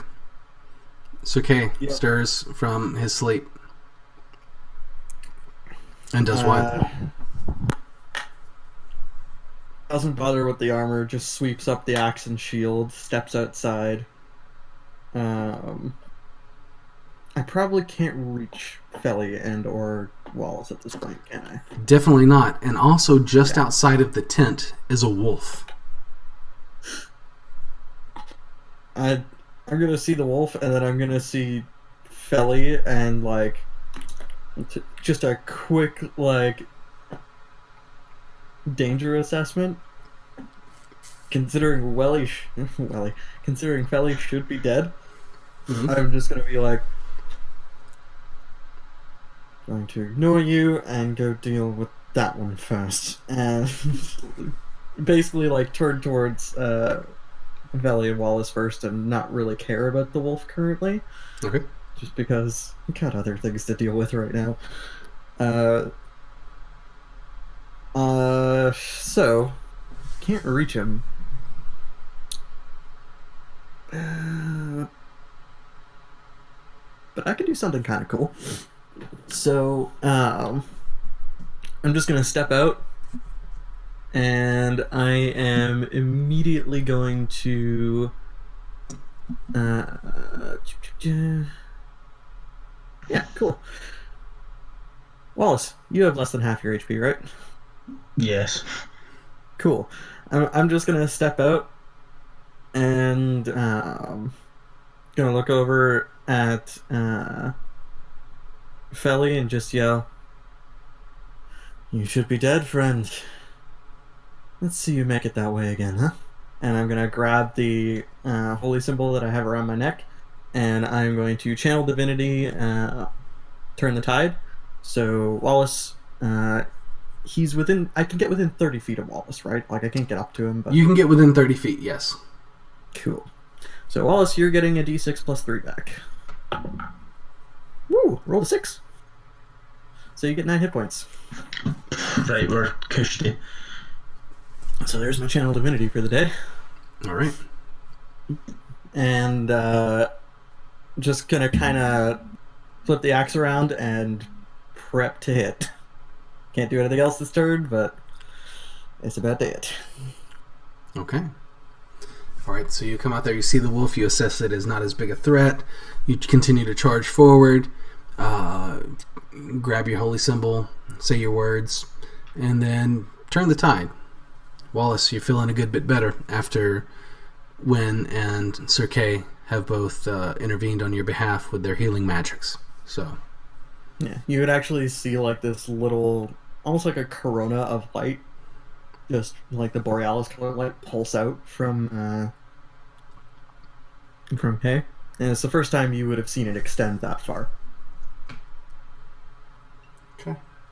Okay, look, I'm gonna kind of, as I've been sort of hit twice, like, you can see that, like, my eye socket is, like, fractured or whatever. It's, like, now, like, sticking out visibly, and, like, there's a big cut. It's, like, rocky. Do you know what I mean? It's, like, kind of eye shut over a wee bit. I'm gonna grab my axe, and I'm just gonna go for Felly's throat. Okay. Give us a strike roll. Natural 20. All right. That will hit. What's the damage for an axe? Because it's a hand axe. Is it a d6? I believe that's a d6. Yeah. So that's is it 2d6 a roll or a d6? I don't care. You can choose either one.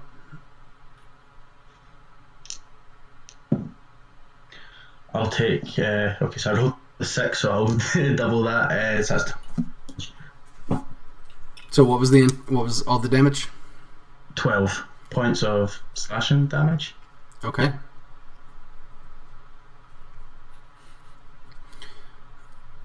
All right. So you reach back, you grab your axe, and immediately look for Felly's throat, trying to take his head off. And you swing hard, and you find Purchase right, kind of like where the neck meets the clavicle right there. And your axe bites deep within the flesh of Felly. And you pull it back, and as you do, this ichorous kind of blood just kind of like spurts everywhere. You can tell this is not the blood of the living anymore, and begins to just immediately kind of pulsate and spray and, go down, his front of his woolen clothes and stain them black. Is he dead, or like is he just like really hard? And as you pull back your axe, it's dripping with this ichor, he grabs you by your vestments, pulls you a little bit closer, looks right in your eyes. Murderer! Wisdom save. Sorry, but with the hand motions of the neck, all I thought of was Zootopia, the opening scene.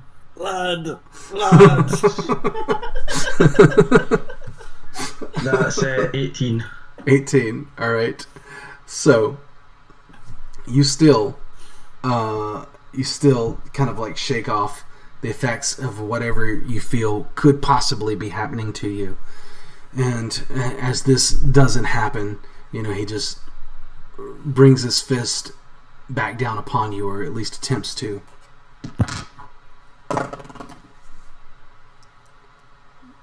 Okay. Right.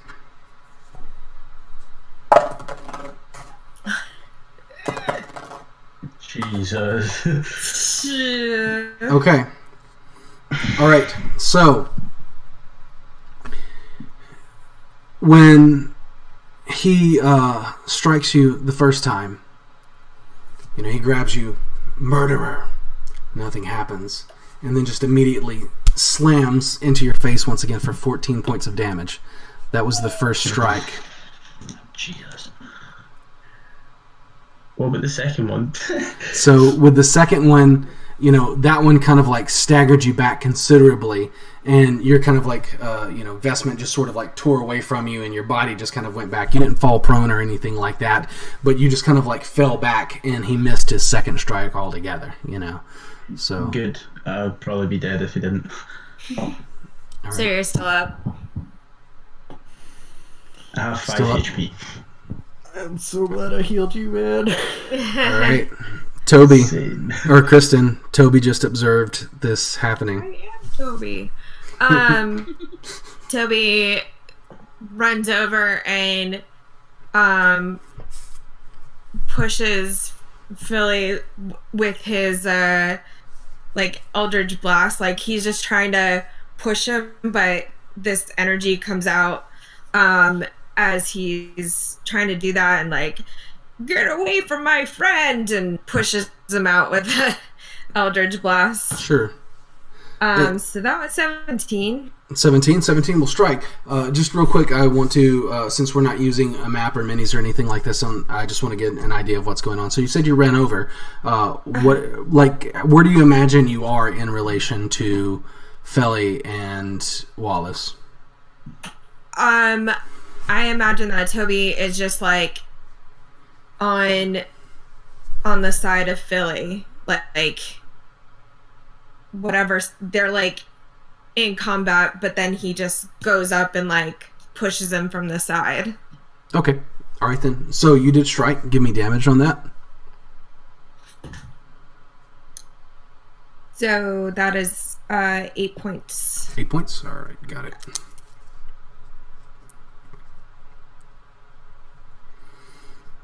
All right. So Toby rushes up and kind of like, just shoves Felly with this Eldritch Blast, and the combination of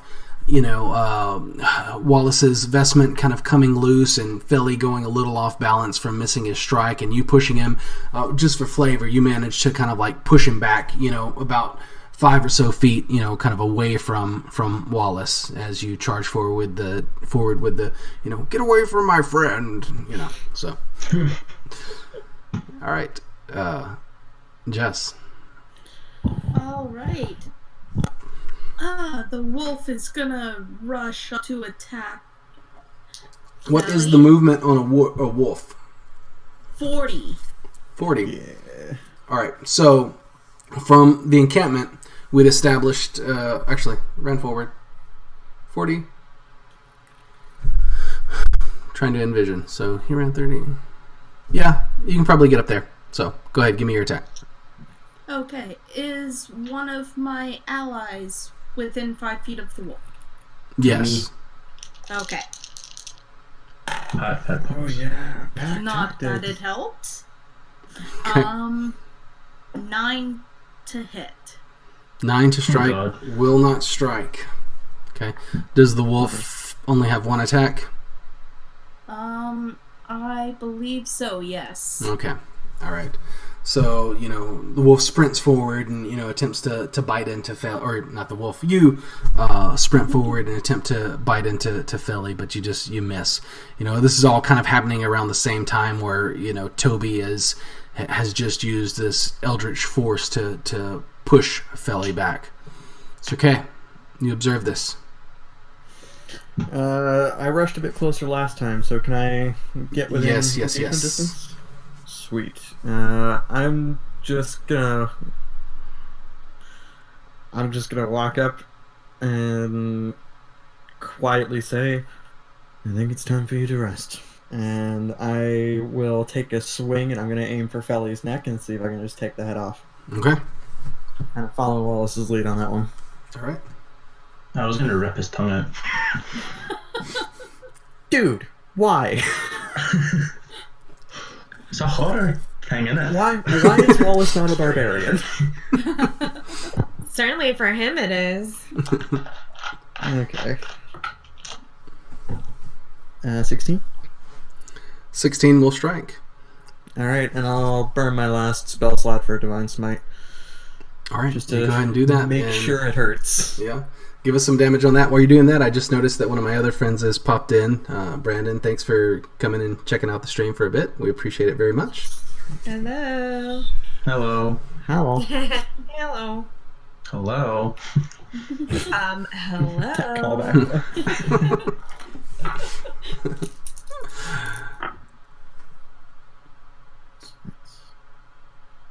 That's 18 points of damage with 14 of that being radiant.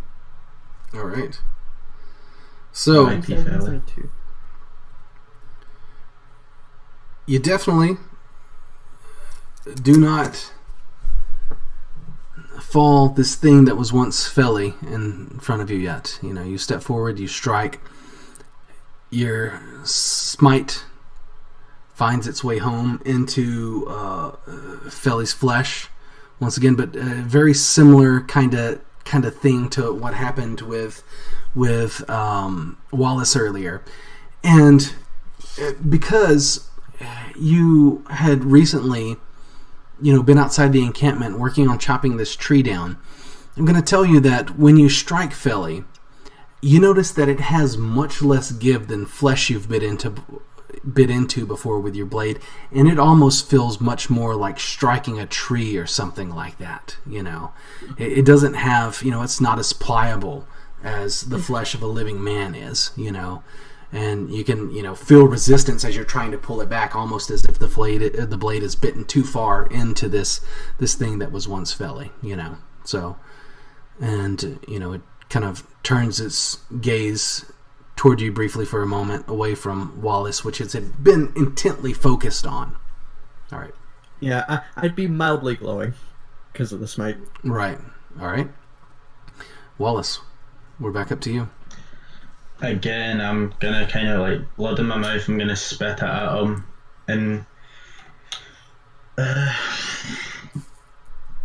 I'm just gonna say to him, I'm glad I left you in the woods to die, and I'm gonna attack him again with my axe, and that's 18. 18. Natural 18. All right, that does strike. So that's a d6 of damage, and that's 4 points of damage on that. 4. Got it.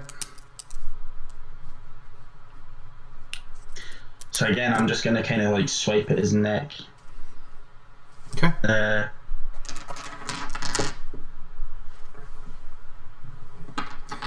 Now,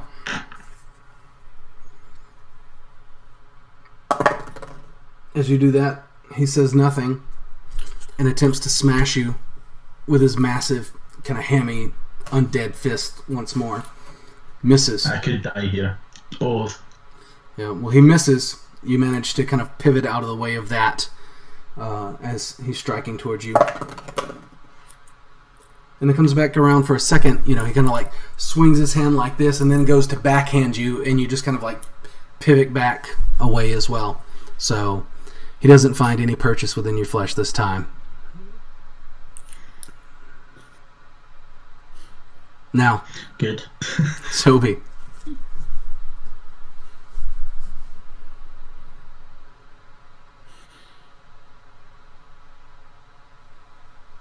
Toby. Oh, I think we lost your audio, Kristen. Oh, I didn't have it on. Sorry. It's okay. Yeah, he just wants to keep on pushing him back, like, get out of here. All right. Yeah. 15? 15 strikes. Sweet. So that's 12 points of damage. All right. Eldridge. And again, with the Eldritch Blast, that was force damage, correct? Yes. Yes. Okay. All right. So very similar kind of thing. You just kind of angle yourself and unleash this blast, which again doesn't knock Felly down, but probably stumbles him away. From his current target of Wallace. Pushes him back just a little bit. Now, Win. I am going to attempt to bite again. All right. You wait. Natural 20. Yeah. Yes. Strikes.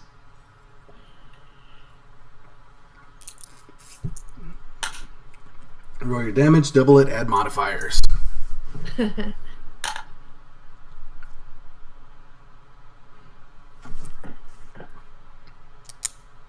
luck getting that taste out of your mouth. 10 piercing damage. 10 piercing. All right. And it must succeed on a DC 11 strength saving throw or be knocked prone. Okay. Ooh. Oh, I hope he's not prone. Okay. So, you bite into Felly's leg. And, I'm assuming Wynn has probably never tasted human flesh before, and she's probably never tasted undead human flesh either, but it is a very foul taste, as you bite, and this ichorous blood is just kind of like, on your tongue, dripping down the fur of your chin, as you're in this wolf form. Very foul taste. And you're just kind of like pulling at the leg of his woolen pants, trying to topple him over, but he manages to keep his footing and doesn't fall prone. All right. Now, Sir K. Well, I see random wolf, which I have to assume is Wynn at this point, because, Wynn's nowhere to be found, so I'm just going to assume that somehow they have become a wolf. And just gonna clock that in the back of my head for now while I swing for his other leg and see if I can just take his legs out from under him. Okay. So...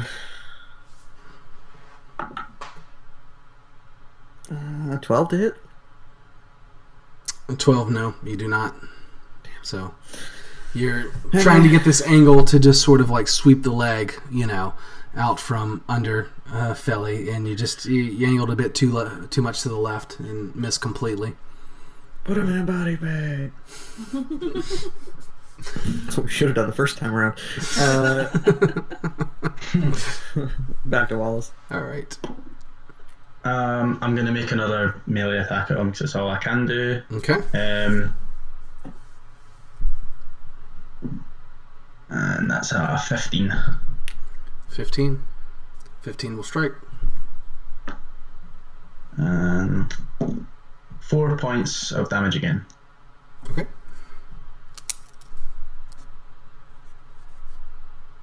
So your axe bites into Philly once more.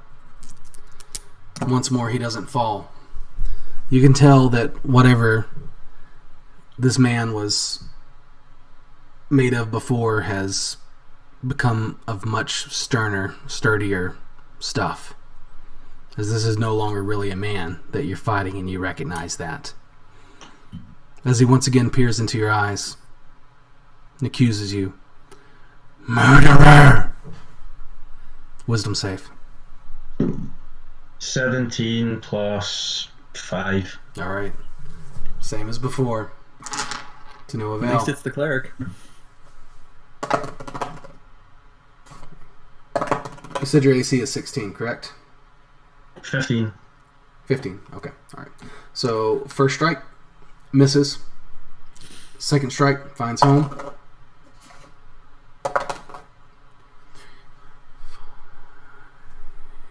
And that'll be 9 points of damage. I'm dead. Not You're dead. unconscious. Yes.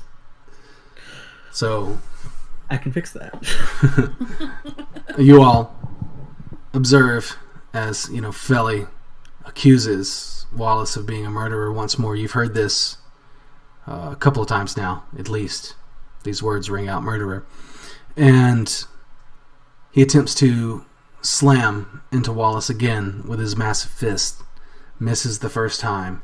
Comes back with the back end. And Wallace eyes just go blank. It's He like falls. proper fight night stuff, like Yeah. blood Exactly. coming at the side of my mouth Yeah. and stuff. He falls on the ground. Just a string of blood smeared Teeth across the rattle snow. off the floor. What's that? You can hear like some teeth that have like been knocked out that kind of like rattle off like some of the wood and whatever on the floor. Yeah, Toby particularly notices that as he's right there, sees just a couple of teeth upon the snow and a puddle of blood. All right. Speaking of Toby, it's your turn. He's like, why won't you just leave us alone? And he goes over to Wallace and he casts Spare the Dying and tries to pick up some of the teeth. Maybe he tries to put them back in his mouth as he's doing Spare the Dying. All right. Yeah, so Toby, you're able to scramble to Wallace as he's, just kind of bleeding upon the snow, and you do see teeth there. You grab one and you begin to say your words or whatever it requires, and you begin trying to put the teeth back into Wallace's mouth as you're doing that. All right. So, when? Another bite attempt. Okay. 19 to hit. That will strike.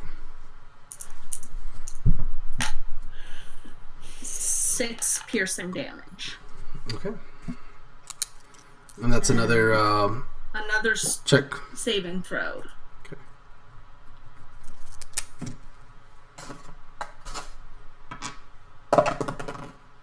Okay. He stays on his feet. Okay. Sir K. I'm so done with this. One more axe swing. I'm just aiming for center mass at this point. I'm gonna Go ahead. drag him down if I have to. It's 21 to hit. 21 will strike. Alright. That's 8 points of slashing damage.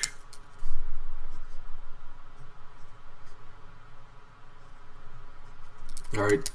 You bring this executioner's act down, center mass, and just kind of like splay open the woolen clothes, on his chest, and just kind of like, massive gash across the chest, and this Icarus, black kind of thick blood oozes out from there, but he still does not fall. It's an actual machine, man. Okay. Now, that puts us back up to the top of the round. Can I do anything right now? You are not bleeding out. You are unconscious, and there's really nothing that you can do because you are at 0 hit points. Toby was able to cast Spare the Dying on you, which again means you're not dying, but you're also You're just stable. you're down. I'm sparked. Yeah. Yeah, you're basically asleep. Yeah. You just see like birds above my head. It's like I think you lost these, and he's trying to like put the teeth back in your mouth. Oh, Now, Sir Kay, you can very much tell that Felly, or what was Felly, wants to make his way to Wallace, but you're currently standing between Yep. Wallace and him. So And Toby he's like standing, or like he's kind of over him because he was doing the like lay on hands, and he's like in his mouth and stuff. yeah, okay. So you're kind of like, in a guarded position over Wallace as well. So Philly is going to attempt to go through you. What's By your... the way, my armor class That's right now right. is 11. Gotcha. Because I have my shield but no armor. And he's got a natural 20, so there's that. This is gonna hurt. No. Okay. It's gonna hurt real bad. He might actually just knock me out in one hit. Well, I rolled pretty low on the natural 20, so you can take comfort in that. 6. So 10 from the first strike. 18. It's 18 points of damage altogether. So that was a pretty low roll on damage. He did strike you both times. Again, just slamming this massive undead fist into you. And that's it for his turn. Come on, Wolfie. Alright. So Toby's when... up. No, actually, hold on. Toby. Sorry. Oh, what? It's your turn. Oh. Yeah, he's gonna try to push him back. Like, he doesn't want him to go through Sir Kay. So, Going through me like a wet paper bag right now. he doesn't want him to get through you, so he would get to me. So another 17. I don't know what's going on there. That And strikes. another 12 points of damage. Toby bringing out the big guns. I know. The rolling has been on point, like. Wow. All right. So you do that, kind of like, I'm assuming, are you still taking this defensive posture over Wallace as you just sort of look back? And, Yeah, so it's like reactive, like he did that and then just like get back. Yeah. So you do that as he and Sir Kay are kind of tangling with one another, and you do manage to blast him back several steps kind of away from Sir Kay with this forceful Eldritch Blast. Now, Win. All right. 13. 13 strikes. Awesome.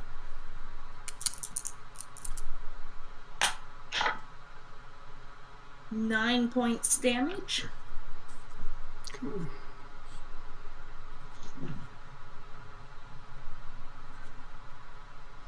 Okay, so once again you bite into what was Felly's leg and attempt to pull his feet out from under him. But once again he manages to keep his footing, doesn't fall. Alright, that brings us to Sir Kay. Just die already. Again. Just one more. Center ass, just gonna keep chipping away. Uh-huh. Man. Natural 20. Okay, that is a strike. I wish that could have happened when I still had a Divine Smite. 4 natural 20s tonight. That's pretty good. That's 16 points of slashing damage. 16. Alright. How do you want to do this, Sir Kay? I'm just like, I'm so done by this point. I haven't had a good night's sleep in like 3 or 4 days by this point. I'm just gonna like, he's gonna try and take a third swipe at me, and I'm just gonna sidestep and then like hip pivot with the axe at an angle and just take the head off finally. Alright. So, that's exactly what happens. Felly goes in for another strike. Kind of misses, you step to the side, and then you see this point where both you and Wallace have previously struck kind of like right at the neck and the clavicle right there, you know, this already wounded spot, and you just come down with the axe. Head falls right off, rolls across the snow, body drops to its knees first, then falls over on its side. As it does that, the flesh, this necrotic flesh, just kind of like looks like it begins to burn itself with this rage that this thing must have had, and it just kind of like, you see these strikes of kind of like embers through the flesh, kind of like burn through, and the body just turns into ash, and the clothes remain there upon the snow. The ash blows away in a wind across the snow.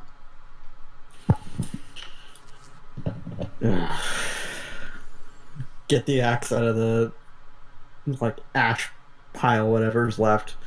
Walk over to Wallace. Take a look at him. Yeah, try to help him up. I'm gonna look at Toby and I'm just gonna say, hold the teeth up to his face. I can fix him.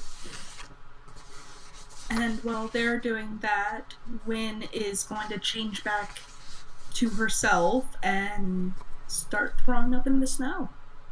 Okay. I basically look down at Wallace and I have Toby hold up the teeth so that they're relatively in position. It's like chiclet teeth. And then I take his head by like the jaw at the top of the skull and I twist to relocate his jaw as I'm putting 3 points of lay on hands into him. And you just hear like the jawbone click back into place and then the teeth missing click back into place. Okay. Oh my god. All right. And Wallace wakes up. And with that, Wallace, you kind of come back to consciousness. You have 3 hit points. And you have 3 hit points, but your body is racked with pain. You are sore. Your face is swollen. Probably your left eye is just swollen shut. I imagine, kind of like you had mentioned earlier, cheek cut to the bone. You are terribly worse for the wear on this one. Now, prettier that way. Sorry, Eric, I missed that comment. You just said you're almost prettier that way. Yes. I'm just gonna be like, I'm still prettier than you, mate. Now, we'll say this. And I'm gonna kind of like crack my bones as I sit up and kind of like look around me. All right, you do that, and what you observe is you see Philly's kind of heavy woolen clothes upon the snow, and you see that there's no trace of Philly at all whatsoever that you can make of, but you notice kind of like this ash has just kind of like been blown and smeared across the white snow. It seems to be emanating from the clothes. Is there any ash that I could like scoop up? Sure, within the snow, but you're not sure what's going to happen when it melts in your hands. It will probably turn into this nasty sort of paste as the snow melts.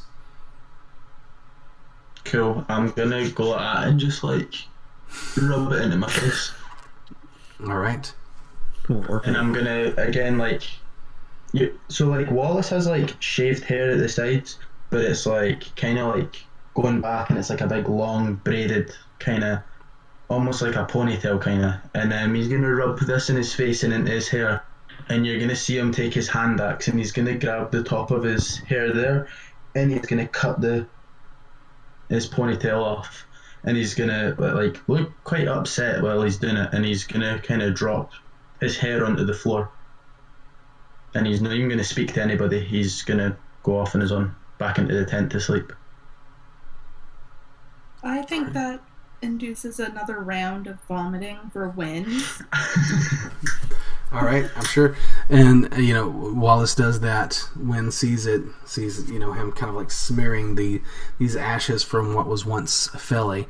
And in addition to the vile taste within Wynn's mouth, you did just observe this thing just sort of like self-immolate, as well, which wasn't as quick or pretty of a sight as I painted for you. It was probably much more intense, visually seeing this there. And then to see him... I'm gonna walk over to Wynn, and I'm just gonna take like the half-empty bottle of like really harsh liquor that Wallace was drinking out of earlier, and a water skin. And I'm gonna pass the liquor to her first and say, rinse your mouth out with this, and then with this, and like alcohol first and then liquor, or alcohol first and then water. Sorry. Okay. All right. Or you could just drink the alcohol. Yeah. So I'm assuming she does that. It's kind of a very potent alcohol. Probably burns within the mouth, considerably. As you do that, and then Hopefully you take a it drink. numbs things so you don't have to taste it. Yeah. That's the whole Now- idea.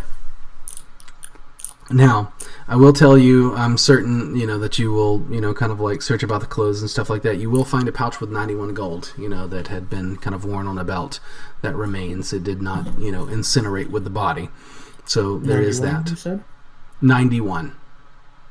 Cool. So we are at 91 gold. And we have kind of been asked to end a little bit early tonight, and we're currently, at 9:15 my time now. So I think since we've been asked to end a little early, that this would probably be a good stopping point, is to just kind of like stop us right here. And, and we won't say here, we'll say that maybe we come back with your characters just having finished all of the night watch, and it's the following morning. So I assume that we'll probably resume. Yeah, so we'll resume with a long rest, and when we return, your characters will be 4th level.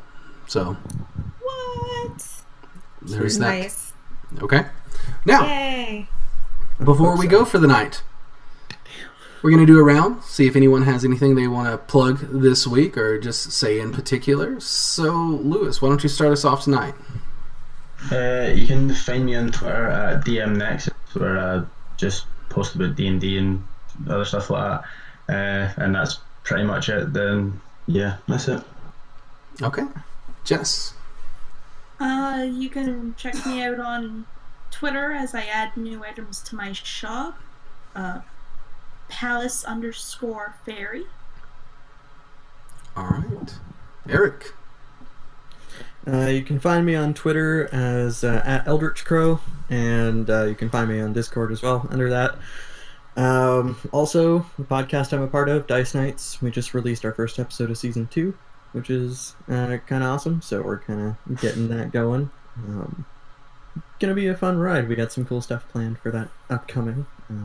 Don't want to spoil too much, but we might be getting some new guests and stuff coming around, so that'll be fun. Awesome. Cool. And Kristen? Hello. You can find me on Twitter at the IT Pirate now. I just post tons about D&D and gaming, and I have a Sunday night game on Pro's channel as well. So the videos are up on his channel, and I'll have an episode of Roll for Lore up on Thursday. I interview Brian with Creature Curations. So he partners with Norse Foundry and makes a lot of really cool original monsters and monster artwork. So looking forward to releasing that. Awesome. Cool. Look forward to listening to it. And I am RJ Cresswell, and you can find me on Twitter at RJ_Cresswell. I just post a lot about D&D stuff, and currently I'm trying to give away a few sets of serious dice, including one rainbow set that I'm particularly fond of, but do hope to give it away. So you can check out my Twitter and figure out how you might possibly win that. Other than that, I do this podcast with these lovely people, and our podcast is The Tainted Lands, Mist of Mournton. This was episode 8. And we intend to be back next week with episode 9, Monday at 8 p.m. Eastern Time. And hopefully we will have our Junie back with us next week. So fingers crossed on that one. Junie! So, first of all, to my friends Brandon and Tino, thank you very much for popping into our chat tonight and hanging out with us for a little bit. And if you happen to watch us on YouTube later or watch the video demand on Twitch, we also appreciate it. And most of all, you lovely people, thank you for playing with me once again. I enjoyed it very much. Hope you can say the same. Thank you. All right. Good night, and we'll see you next week. Good night. Night all. Night.